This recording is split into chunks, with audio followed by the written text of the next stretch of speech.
혹시 상상해 보셨어요? 길을 걷고 있는데 저기 모퉁이를 딱 도는 순간에요. 당신의 정말 친한 친구, 정말 가족같이 생각하는 그 친구 있잖아요. 그 친구의 배우자가 다른 사람하고 너무 다정하게 있는 걸 딱 봐버린 거예요. 아, 생각만 해도 좀 아찔한데요. 그렇죠. 심장이 진짜 쿵 내려앉을 거예요. 그 순간 머릿속은 허해지고 수만 가지 생각이 막 스쳐 지나가겠죠? 어떡하지? 말해야 하나? 내가 잘못 본 건 아닐까? 뭐 이런 생각도 들고요. 네. 아니 확실한데? 그럼 어쩌지? 진짜 생각만 해도 아찔한 이 상황. 오늘 저희가 함께 살펴볼 자료들이 바로 이 딜레마에 대한 이야기입니다. 친구 배우자의 외도. 이걸 알게 됐을 때 과연 입을 열어야 할까? 아니면 그냥 침묵해야 할까? 아마 이 질문 딱 듣는 순간 어휴 나라면 하고 바로 고민 시작하셨을 텐데요. 흥미로운 건 이 문제에 대해서 사람들이 정말 생각이 첨예하게 다르다는 거예요. 맞아요. 네. 과연 다른 사람들은 어떤 선택을 할까요? 자, 그럼 본격적으로 이 뜨거운 감자 한번 파헤쳐 볼까요? 네. 먼저 어떤 고통이 따르더라도 진실을 알려야 한다고 주장하는 입장부터 살펴보죠. 왜 이분들은 친구가 상처받을 걸 알면서도 이걸 직접 전해야 한다고 생각하는 걸까요? 그 근거가 뭘까요? 네, 이 관점의 핵심은요. 뭐니 뭐니 해도 진실이라는 가치입니다. 이게 아주 중요하게 자리 잡고 있어요.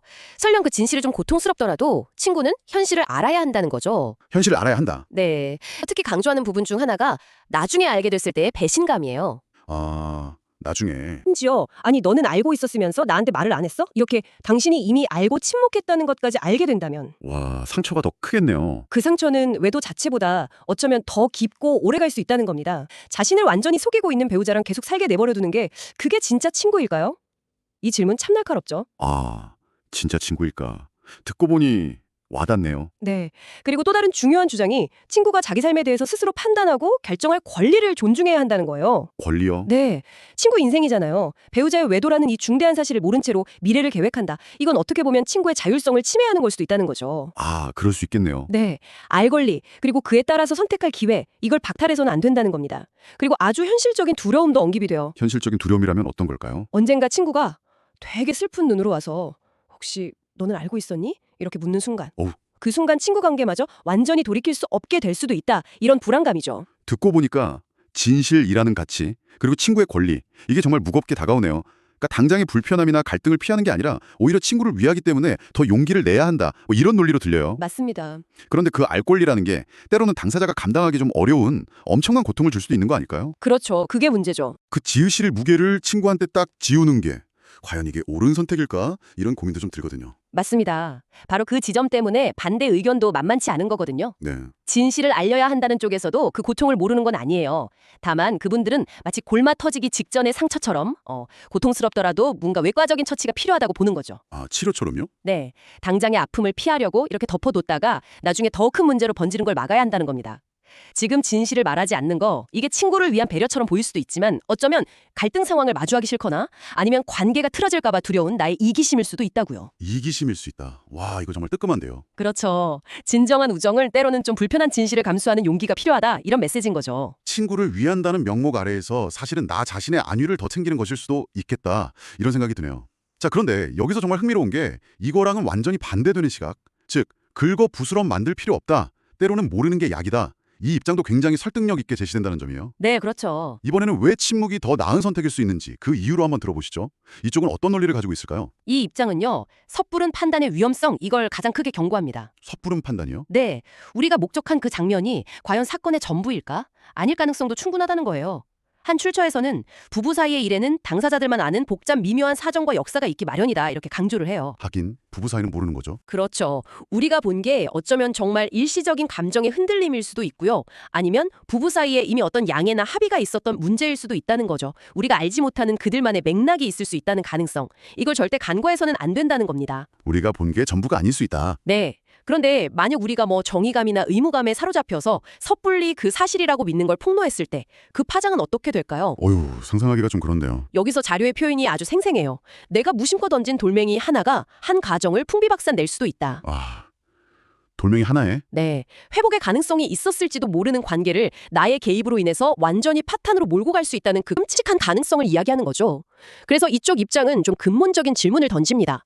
진실을 알려야 한다는 나의 신념 때문에 친구의 삶 전체를 뒤흔들고 어쩌면 파괴할 수도 있는 행동을 하는 게 과연 도덕적으로 정당화될 수 있는가? 하고 말이죠. 와, 내 선생님 돌멩이라는 비유가 진짜 섬뜩하게 느껴지네요.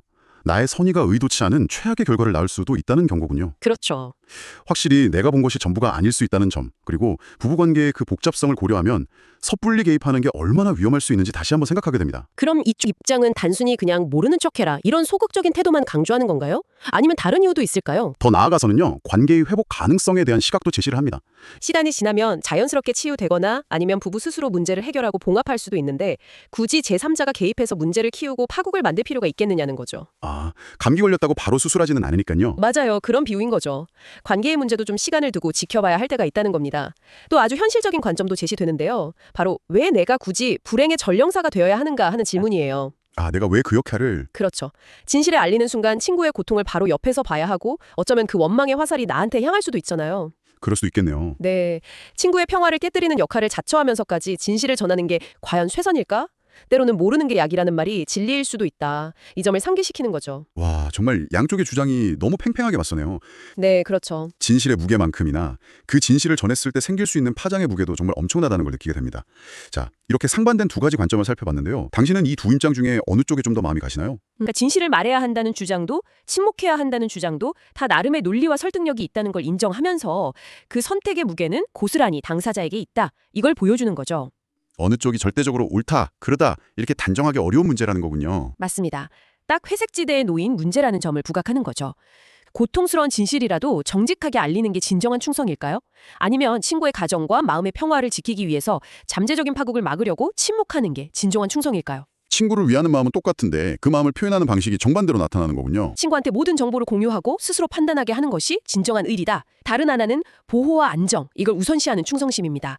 친구가 상처받거나 그의 삶이 무너지는 걸 막기 위해서 때로는 불완전한 정보, 침묵을 포함해서요. 이걸 감수하는 게 더 중요하다고 여기는 관점이죠. 어쩌면 이렇게 질문해 볼 수도 있겠네요. 당신은 친구가 진실을 외면당하는 배신감의 상처를 입는 걸 더 두려워하시나요? 아니면 관계가 파괴되는 직접적인 충격의 상처를 입는 걸 더 두려워하시나요? 와, 어떤 상처로부터 친구를 보호하고 싶은가? 정말 핵심을 꿰뚫는 질문인 것 같습니다. 결국 정답이 없는 이 문제 앞에서 우리는 자신의 가치관을 딱 마주하게 되는 거군요. 맞아요. 당신에게는 진실의 가치가 더 중요한가요? 아니면 관계의 안정성이나 피해 최소화, 이게 더 우선인가요? 주로 말할 것인가 말 것인가 이 양자택일의 구도에 좀 집중하는 경향이 있었거든요. 네, 그랬죠. 하지만 현실에서 이런 상황에 처한다면 친구로서 할 수 있는 역할이나 책임이 정말 이 두 가지 선택지에만 국한될까요? 그러게요. 다른 방법은 없을까요? 직접적인 폭로 대신에 친구가 스스로 상황을 좀 인지할 수 있도록 간접적으로 돕는 방법은 없을까요? 간접적으로요? 예를 들면요? 가령 친구의 배우자에 대해서 걱정을 넌지시 표현한다거나 아니면 친구의 감정 상태를 좀 주의 깊게 살피면서 대화를 유도하는 방식 같은 것들이에요. 아, 조심스럽게 접근하는 거군요. 네. 또한 만약 진실을 알리기로 결정을 했다면 그 이후 친구가 겪게 될 그 엄청난 혼란과 고통 속에서 어떻게 그 친구를 실질적으로 지지하고 도울 것인지 여기에 대한 계획과 책임감 역시 중요한 고려 사항이 될 겁니다. 아, 그냥 말하고 끝나는 게 아니군요. 그렇죠. 단순히 말하고 끝 이게 아니라 그 이후의 관계와 책임까지 생각해야 한다는 거죠. 이런 부분들은 출처에서 명시적으로 다루진 않았지만 이 딜레마를 현실적으로 고민할 때 반드시 함께 고려해야 할 중요한 차원이라고 생각합니다. 네, 정말 중요한 지적이네요.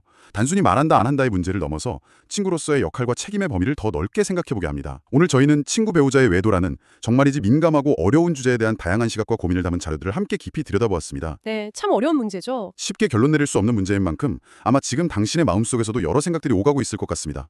어쩌면 이 고민의 과정 자체가 정답을 찾는 것보다 더 중요할지도 모르겠어요. 맞아요. 그럴 수 있죠. 당신 자신과 또 당신이 소중하게 생각하는 관계들, 그리고 그 관계 속에서의 당신의 역할에 대해 더 깊이 성찰해 볼 수 있는 기회가 될 테니까요. 오늘 저희와 함께 이 복잡하고도 중요한 생각의 여정에 동참해 주셔서 감사합니다.